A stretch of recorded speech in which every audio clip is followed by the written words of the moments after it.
Hello friends, welcome back to my channel. நம்ம இன்றைக்கி என்ன பார்க்க போகிறோம் பார்த்தீங்கன்னா, இன்ஸ்டாகிராமில் ஏகப்பட்ட சைட் இந்த மாதிரி இருக்குது. இந்த மாதிரி சைட்டில் என்ன பண்ணுறாங்க, ஸ்கேம் பண்ணுறாங்க, ஃபேக்கான ப்ராடக்ட் அனுப்பிச்சுட்டு ஃபேக் பண்ணுறாங்க. நம்ம பார்த்தீங்கன்னா இந்த மாதிரி கிம்பிள் ஒன்று பார்த்துருந்தோம், சரி ஆர்டர் பண்ணலாம் அப்படின்னு சொல்லிட்டு ஆர்டர் பண்ணியிருந்தோம். 850 ரூபா போட்டிருந்தாங்க இந்த சைட்டில் பார்த்துட்டு. நான் ரிவ்யூ எல்லாமே பார்த்துருந்தேன், சரி பார்த்து ஆர்டர் பண்ணலாம்னு சொல்லி ஆர்டர் பண்ணியிருந்தேன். எனக்கு பார்த்தீங்கன்னா 1 வீக் ஆரம்பிச்சார் வந்துச்சு. வந்த ப்ராடக்ட் பார்த்தீங்கன்னா வேறு ப்ராடக்ட் வந்துருக்கு. இந்த சம்மந்தமே இல்லை, அவங்க காமிச்சதுக்கும் வந்ததுக்கு சம்மந்தமே இல்லை. இது ஏற்கனவே இருக்குது எங்கிட்ட செல்ஃபி ஸ்டிக் மாதிரி ஒரு ப்ராடக்ட் வந்து அனுப்பிச்சி விட்டுருந்தாங்க. இந்த மாதிரி பார்த்தீங்கன்னா கேமராலாம் ஒரு 10,000 சொல்லிட்டு போட்டு அனுப்பிச்சி விட்றாங்க. கடைசியில் பார்த்தா பொம்மை கேமரா அனுப்பிச்சி விட்றாங்க, இல்லை எதுவுமே அனுப்பிச்சி விடாமல் அனுப்பிச்சி விட்டுறாங்க.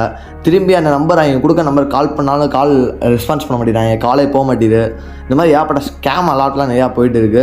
பார்த்து யார் இன்ஸ்டாகிராம் சைட்லலாம் யார் ஆர்டர் பண்ணாங்க, ஒன்லி அமேசான் ஃப்ளிப்கார்ட்டில் மட்டும் ஆர்டர் பண்ணுங்கள் நான் சொல்லிட்டு பார்த்தேன். அப்புறம் கொரியர் ஆஃபீஸ் ஃபோனுக்கு கூப்பிட்டு அவங்க ஒரு கம்ப்ளைண்ட் எழுதி சொன்னாங்க. கம்ப்ளைண்ட் கொடுத்து அப்புறம் பார்த்தீங்கன்னா அமௌண்ட்டு பார்த்தீங்கன்னா ரீஃபண்ட் பண்ணிட்டாங்க. பெனால்ட்டி ஒரு 200 ரூபா வந்து